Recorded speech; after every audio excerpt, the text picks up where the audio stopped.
Next, we have the Campfire Collective, which the Campfire Collective's fates entwined upon one summer eve to reunite souls from the hole they were cleaved. Fortressed by moon boughs in magical veil, they gathered round fireside and spun forth a tale. And their wild words, whispers, their laughter, their tears, every force in the wood leaned in closer in to hear. And time marches forward, we know this is true, like the wind-carried storms that came blustering through. But to leave such a space to itself isn't fair to the many world over who wouldn't join there. So these souls vowed that just as the rains drew them in, will the magic persist and its purpose begin. Please welcome Daniel from the Campfire Collective.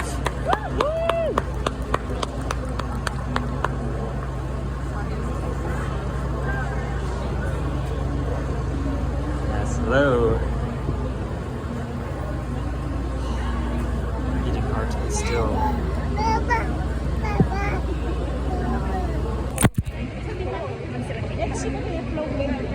What I desire at this juncture is to just disappear, in spite of every reason to stay. There's many and plenty that's keeping me here, but I wouldn't mind floating away.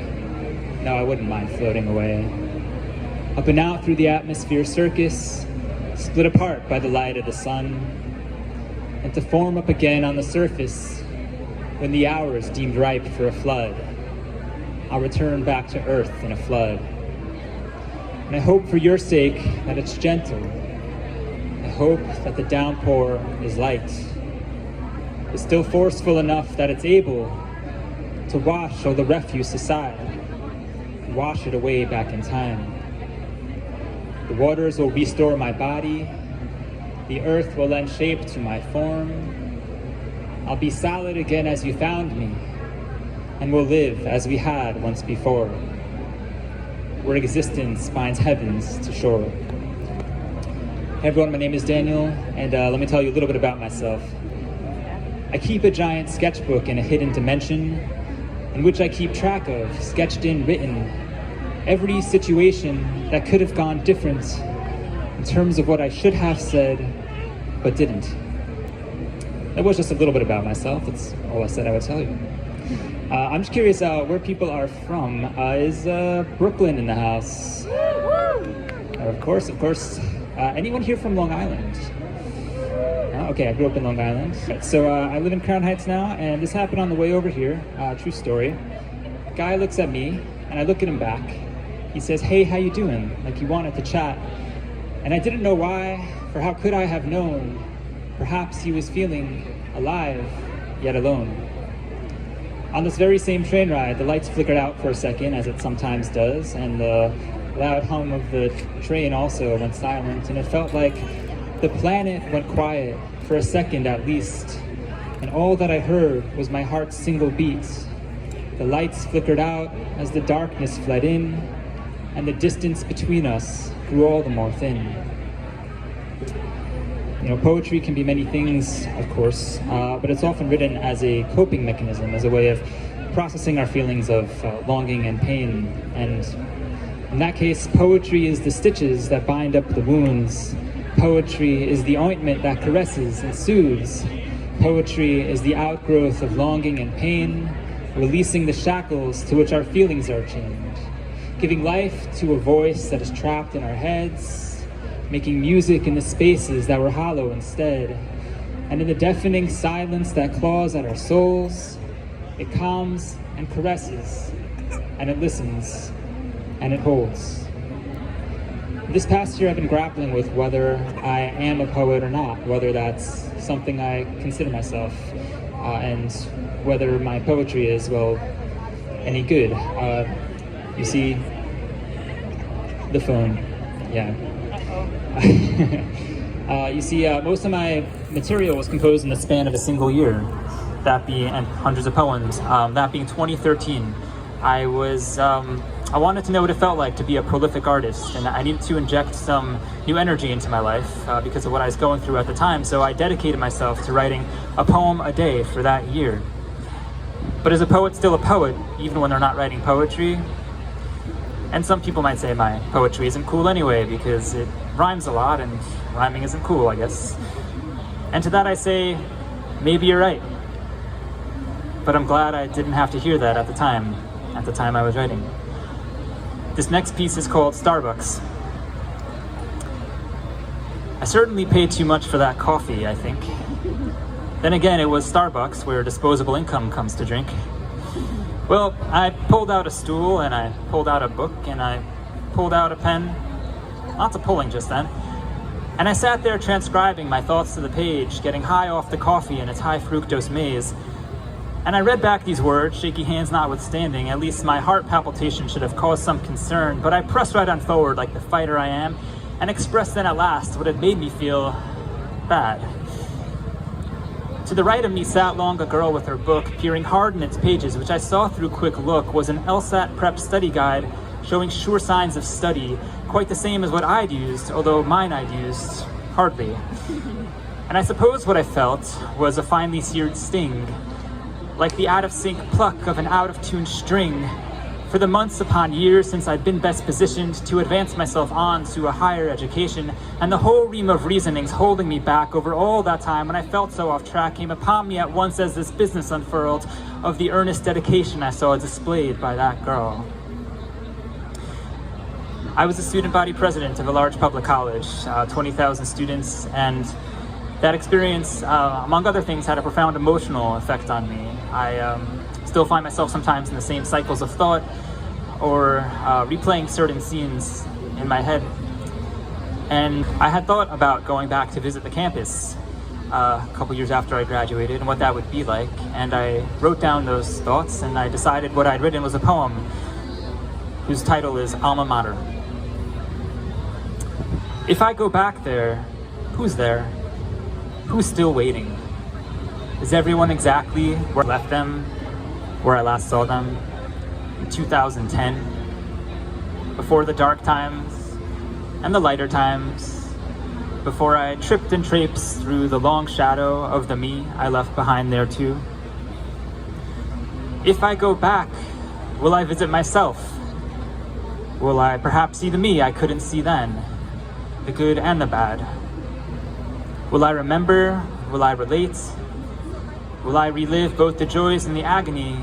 Or will I agonize anew over the mistakes I see myself making, knowing what they lead to, knowing what comes next?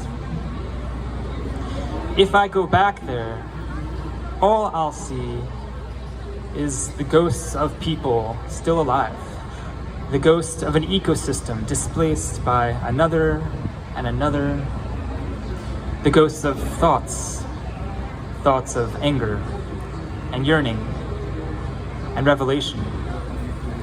Maybe triumph, maybe wonder, and love.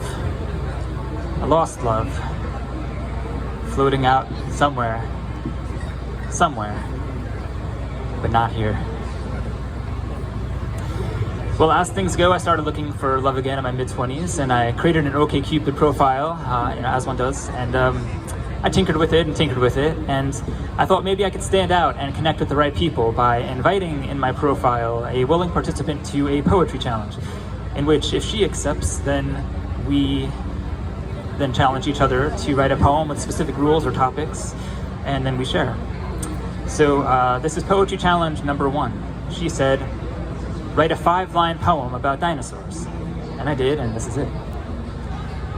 Before incurring cosmic wrath, our planet in an epoch past was given to a lively breed, the likes of which we've never seen, except upon a movie screen.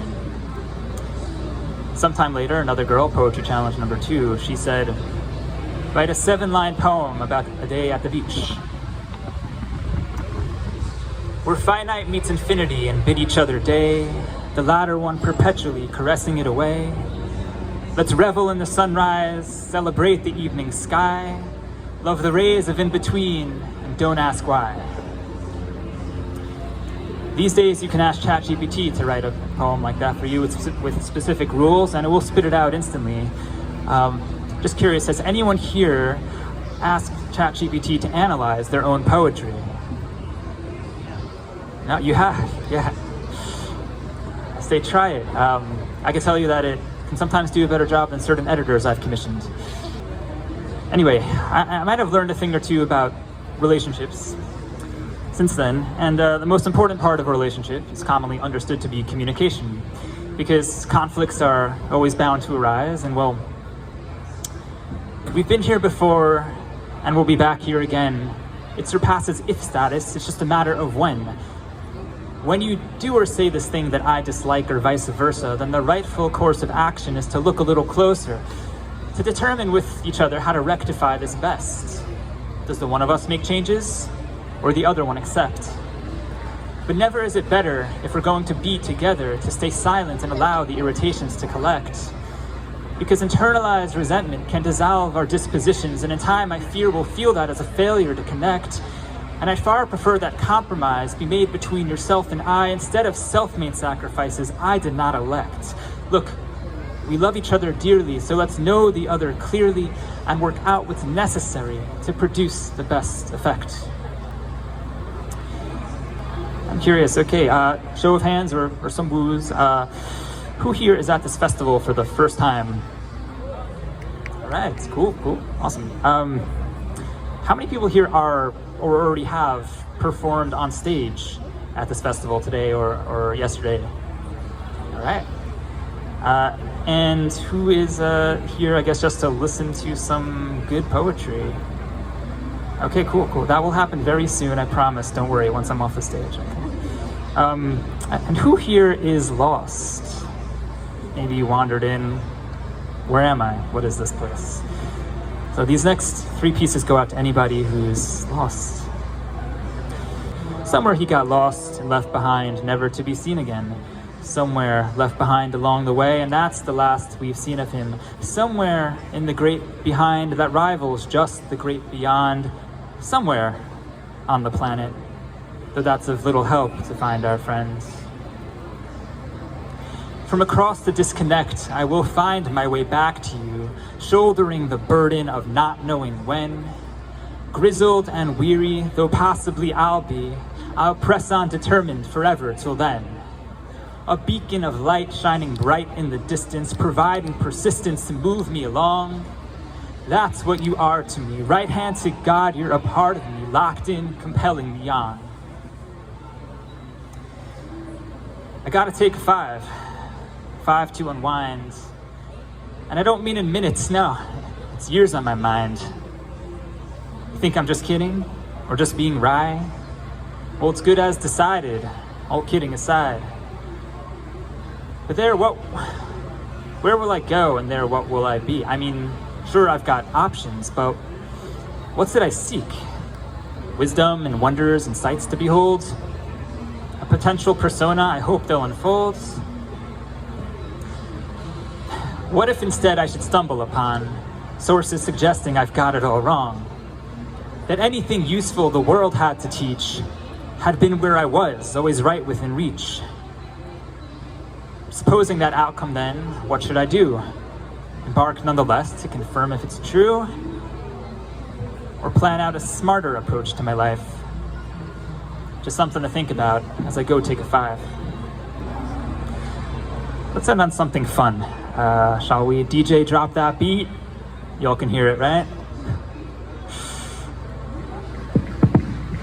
Oh yeah. It's my pleasure to administer your fate if it's to extricate the mezzanine without which we feel freedom from within. Given to the moment, take the call, it's roaming minutes, but you in it, DJ spin it, cause the house lights gots to dim. I'm cold and calculated, correction, I'm complicated. Hey, honesty is appreciated, honestly, let's celebrate it, serenade it, words and rhythm, can I take your order with them? Sit and dig, 'tis a feast, the invite isn't written, just insisting on your company to accompany my melodies. See, it's here now, hear it, if you know it, sing it with me, come on. New York, New York, New York, New York City. I'm stepping off the China bus, my MO is mysterious. You asking like for serious? You wanna be a lyricist? Forget it, homie, don't be all that rapping's like baloney. Use the whitest thing since rice-a-roni. Please, I hear you calling me a phony and I get it, but I'm betting you'll regret it probably cause I'm loaded up on Reddit. By the time you said it, check it, I don't gotta sell it, I'm a teacher, so I'll teach you. Sing it! New York, New York, New York, New York City. Wah, wah, wah, wah. Blowhorn sound effect. Yeah, that was actually composed by Emily Dickinson. That was just a cover. All right, my name is Daniel Muchnick. I can be found on Instagram, Threads, and if still inclined, Twitter at Muncho Gusto. It's Muncho Gusto, not Mucho Gusto, because that would be silly. Thank you all so much.